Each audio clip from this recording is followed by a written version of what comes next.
Kitab Mazmur. Ini adalah kumpulan 150 syair, pujian, dan doa Ibrani kuno yang berasal dari beberapa periode berbeda dalam sejarah bangsa Israel. Banyak dari syair ini berkaitan dengan Raja Daud. Persisnya ada 73 syair, dan dia dikenal sebagai seorang penyair dan pemain kecapi. Tetapi ada banyak penulis yang berbeda di balik syair-syair ini. Ada syair dari Asaf atau dari anak-anak Korah, dan dari beberapa pemimpin pujian yang lain di bait suci. Bahkan Salomo dan Musa juga memiliki syair mereka sendiri, dan hampir sepertiganya tanpa nama. Banyak dari syair ini dibuat untuk digunakan oleh paduan suara yang bernyanyi di bait suci bangsa Israel. Tetapi kitab Mazmur sebenarnya bukanlah sebuah kitab himne. Pada titik tertentu dalam periode setelah pembuangan bangsa Israel ke Babel, syair-syair kuno ini dikumpulkan semuanya dan dengan sengaja disusun menjadi kitab Mazmur seperti yang kita dapati saat ini. Dan kitab ini memiliki desain yang sangat unik dan pesan yang bisa kita lewatkan, kecuali kita membacanya dari awal hingga akhir.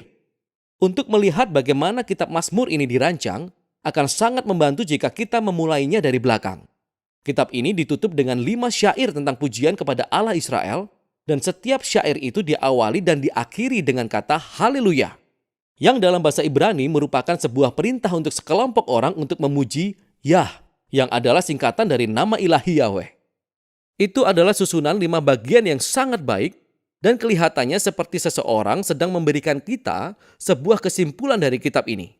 Sehingga ini menimbulkan pertanyaan, apakah kitab ini memiliki tanda-tanda lain yang ditunjukkan dari desainnya yang disengaja?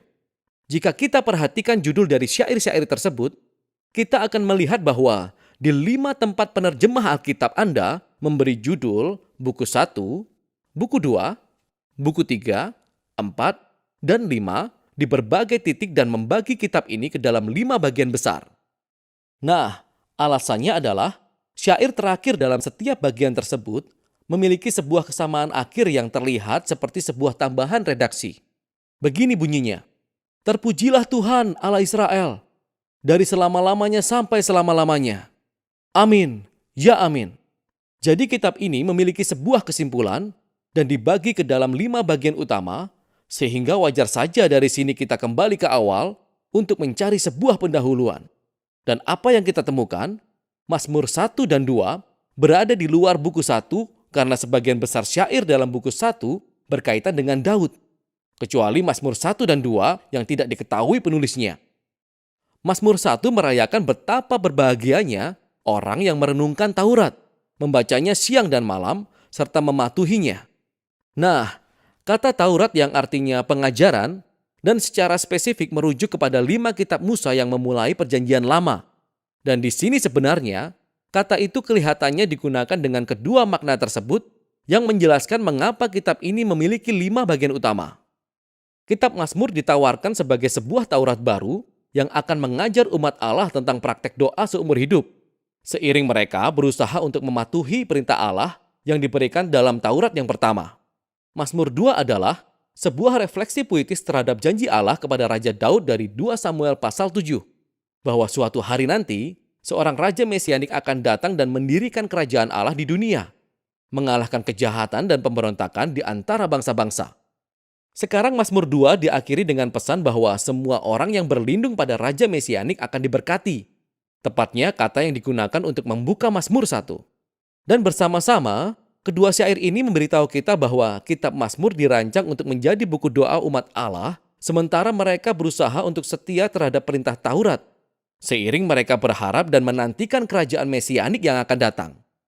Nah, dengan 2 tema yang diperkenalkan ini, kita bisa mulai melihat bagaimana buku-buku yang lebih kecil dirancang berdasarkan 2 ide tersebut. Sebagai contoh, buku 1, tepat di tengahnya sebuah kumpulan syair.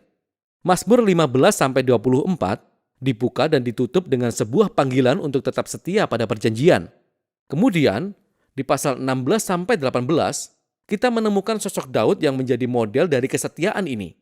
Jadi, dia berseru kepada Tuhan untuk menyelamatkannya, dan Allah mengangkatnya menjadi raja.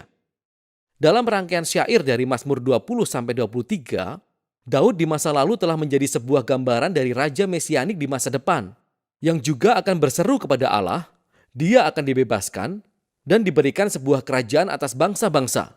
Dan tepat di bagian tengah dari kumpulan ini adalah sebuah syair, Mazmur 19, yang didedikasikan untuk memuji Tuhan atas Tauratnya. Jadi ini dia, dua tema dari Mazmur 1 dan 2 terikat erat bersama-sama di sini. Buku 2 dibuka dengan dua syair yang bersatu dalam harapan mereka untuk kembali ke bait suci di Sion, dan inilah gambaran yang terkait erat dengan harapan akan kerajaan mesianik. Lalu buku 2 ditutup dengan sebuah syair yang menggambarkan pemerintahan masa depan Raja Mesianik atas semua bangsa. Syair ini benar-benar menakjubkan karena menggemakan semua perikop lain dari kitab para nabi tentang kerajaan Mesianik, dan ditutup dengan mengatakan bahwa pemerintahan raja ini akan membawa pemenuhan janji terdahulu Allah kepada Abraham untuk membawa berkat Allah bagi semua bangsa. Buku 3 juga diakhiri dengan sebuah syair yang merefleksikan janji Allah kepada Daud, tapi kali ini dalam situasi pengasingan Israel. Jadi sang penyair ingat bagaimana Allah berkata bahwa Dia tidak akan pernah meninggalkan garis keturunan Daud, tetapi sekarang Dia sedang melihat hasil dari pemberontakan Israel, kehancuran, pengasingan, dan kejatuhan garis keturunan Daud. Sehingga penyair mengakhirinya dengan meminta Allah untuk tidak pernah melupakan janjinya kepada Daud. Buku 4 dirancang untuk menanggapi krisis dalam pengasingan ini. Jadi syair pembukanya membawa kita kembali ke akar bangsa Israel dengan doa Musa. Dan apa yang dia lakukan di Gunung Sinai setelah insiden anak lembu emas, yakni memohon pada Allah untuk menunjukkan belas kasihan.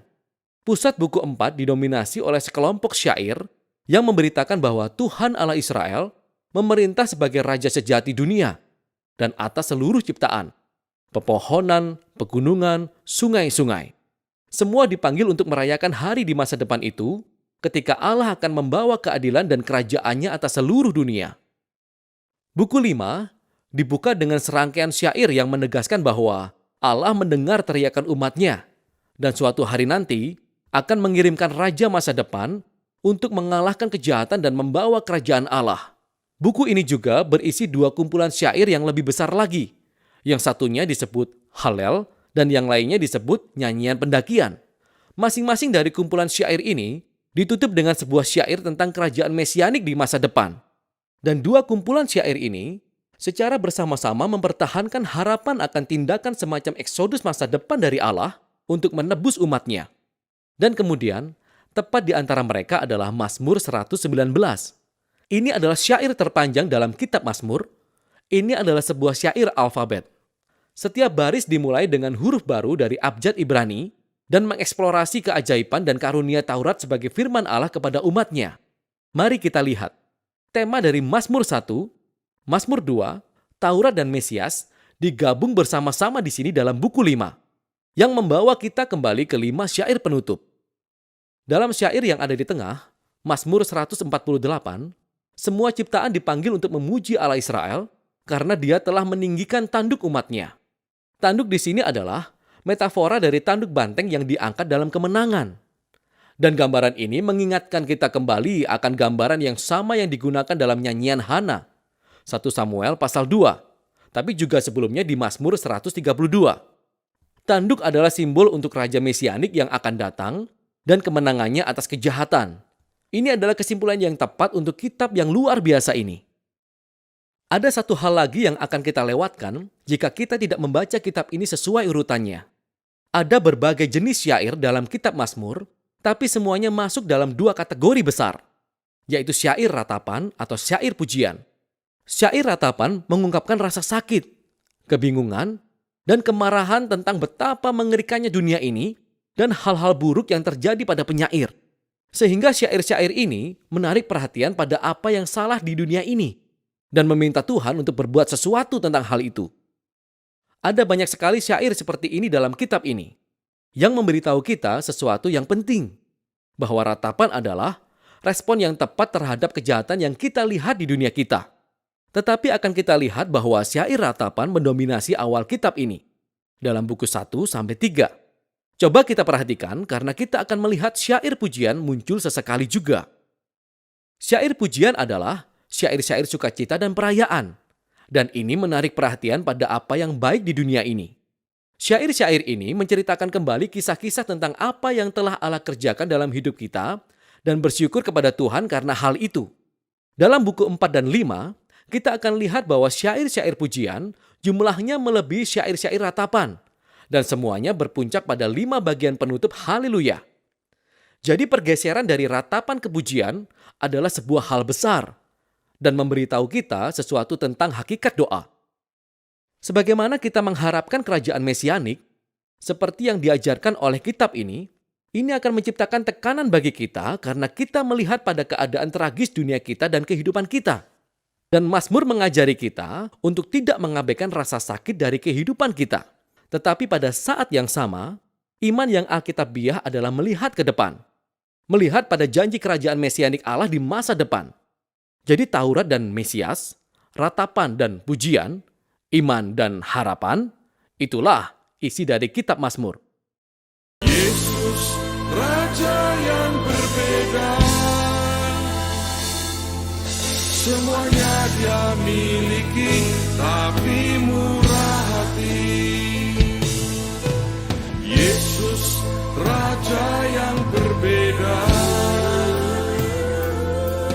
bukan hanya berjanji, tapi rela mati. Yesus, Raja yang berbeda, aku makin jatuh cinta padanya. Yesus, Raja yang berbeda,